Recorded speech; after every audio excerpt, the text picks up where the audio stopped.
Here we go, episode 15.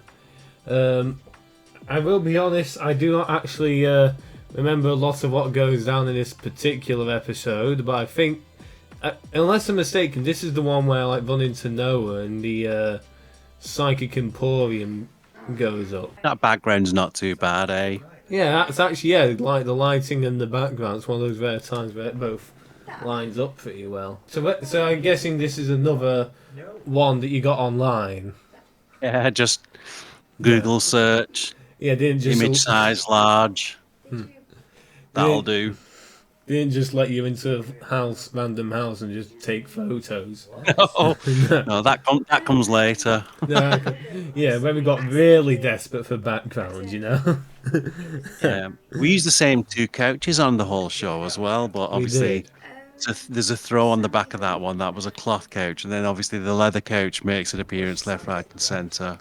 We should have had we should have had like a furniture shop in the show where we just saw a massive row these same few couple of sofas, you know.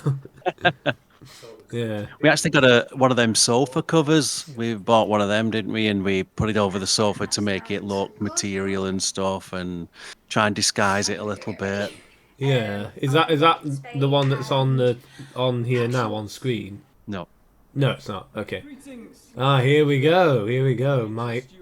I may have said this in one of the earlier episodes, but I do really attribute Tom coming on the show as like leading into Gary's first proper character arc, so to say. Yeah, I mean, because other than that, like the most complex plot that Gary had before this was just him wanting to get a haircut, you know. Yeah. But I mean, because of this setting, we managed to get. Well, of course, we got the setup for the confrontation with Clinty. We had Maisie, and of course, Gary's arch nemesis Lucius. You know. I like that little bit where he says, "This is the cafe you're looking for," and you just go, "What?" Yeah. But even Gary's getting. It's funny to see like Gary being the freaked out person for once. You know. Yeah, he's met his match a little bit here. Yeah. Love that funny walk too. You know. So a lot of the background music and is music that I've either made, my son Dominic's made, or my other son Aaron's made. So rather than having to go through the whole, because YouTube are quite strict on if you use a tune that's by an established band, and you can make you take things down and stuff. So I knew I was safe with, stuff that me or my sons have made. So this particular one's my other son Aaron. He made this tune that's in the background here. I see. So I mean, considering you made the music, you filmed the scenes, you're like an actor in this, and you're the editor. You're pretty much the Renaissance man of Skew Bridge, pretty much. Yeah, I think I lost a few years of my life, I think, doing it, trying to hit the deadline. Yeah, we need to get these scenes done. No. Well, yeah, you made it work. I mean, and. I will say, speaking as the guy who took over editing afterwards, I do understand your pain quite a bit. Yeah. Oh dear. So there were only 10 minutes, and people were saying, "Let's do a full hour episode. Let's do a 2 hour. Let's do a film." And I was like, "Come on, guys." Do you not know what it's like? Yeah. I don't know. Maybe you could have like screen recorded like an actual bit of editing that you did just to show what kind of stuff you went through. Yeah, could do. Maybe at some point. Yeah. It's things like you want to try and make it as good as possible. So like music that's going on in the background, you have to like make sure you put the right reverb on it and EQ it right, and make sure in scene transitions where the sound's all recorded the same. Or like a car's gone past in one part of the scene, and then the other part of the scene it's not. Trying to blend them together to get the voices coming through well, and it's a lot of things that people don't really think about. I think people think you just stitch scenes together and that's it, but it weren't. We were actually trying to create something good, and I know the green screen bits look a bit dodgy and stuff, but we were actually like striving for excellence, pretty much. Yeah, it's great. Oh, we had a really good laugh making Oh, this. yeah, but yeah. My friends love this scene. It kind of reminded them. Have you ever played like Counter Strike? Yeah, Yeah, yeah, it kind of reminded them of like the terrorists from Counter Strike. This scene. y- yeah. Yeah. Oh dear. I Um, like I like the choice we went with. Like, I'm completely like the way I just walk up, not bothered, and then like and then just Rob's stand there and professional. yeah. Yeah, He's trying to be really professional. I'm just like, come on, then let's get it over with. yeah, this is his first rodeo, is it? We were right up against a wall there. There's a wall right in front of us. So when we were walking forward, we were like stepping, like taking tiny steps Hmm. because there's nowhere further forward to walk, There really. was no escape. No. Um, so I wanted to ask you just before, like, did you actually end up developing a process for editing, like a specific, you did this bit and then you did this bit? Like, did you ever come up with a process like that to make it simpler to do or help it flow easier?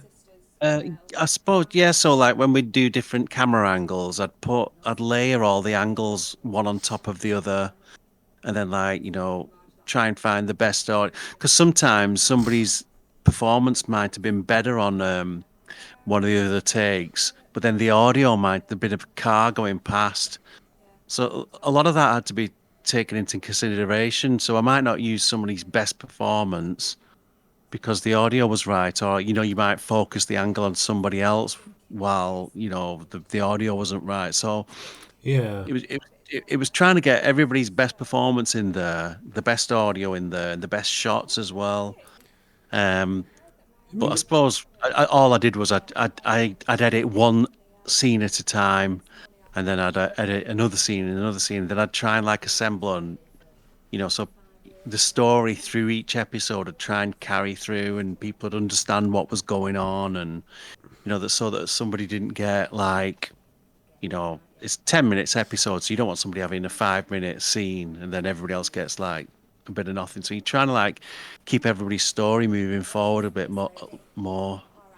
yeah, I mean, that was always a struggle as an editor to maintain the continuity. I remember one time, one of the later episodes, I had to like rapidly take it down because I remember, I think I was in one location in one scene, but then like the very next scene, there was like jump cutting to between scenes.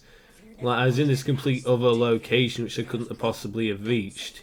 So I had Yeah. to. I remember I had to like take the episode down, like scrambling to re-edit it to make it make more sense in continuity, and then get it back up without anyone noticing. Uh, Well, sometimes we'd like, we'd do all these scenes, and then you'd come to class the next week, and you're like, I need you to do something else so that it'll fit together well. If you just do this bit, like I filmed a scene of me in the car getting changed at one point because I was going either to Lawrence or from Lawrence, and I purely did that so it did look better on, but you don't think about it till you start editing and think, right, we need something to bridge that gap there. yeah, I mean that was also quite the balancing act, right? Because I mean, unfortunately, we didn't quite always make the 10-minute mark even be, well, even before like we even before like things kind of started winding down, as it were. So I mean, you had to like, you had to filler was like a necessary thing, but you had to be careful not to use too much. Just going back to that scene with me and Andrew, Yeah, Andrew and Rob, doing that, we actually turned the lights down in the studio so that it looked like we were, doing a break in, but obviously it was on a green screen. So then that became an absolute nightmare trying to key out the green because the yeah. light was wrong on the green screen then. So it would have been better to do it in bright light and then put a bit of blue light on it, or take it Hmm. right down so it looked dark. But you don't know that at the time when you're doing it, that Hmm. because the green wasn't green then, it was like a very dark, near enough black, so you can't key out black. No. So that was another struggle. So if you watch that scene, I mean, you can very much tell we're in front of a green screen there because you can see like the light on the green screen's all wrong and everything. And Yeah. but Uh, it's just things what we learnt as we went along. So you can see like to the right of my head, it's like gone bright there, and right. Yeah, I yeah, can see it. Yeah. Yeah. Because honestly, that the thing you just mentioned, where you just did a fake nighttime, that's something a lot of modern studios use, isn't it? Like, yeah. say. I think they just film in bright light, and then Mm, because you get all the light, then but then you just like through adjusting colors. I mean, if you watch nighttime scenes, generally they're very blue, and like yeah.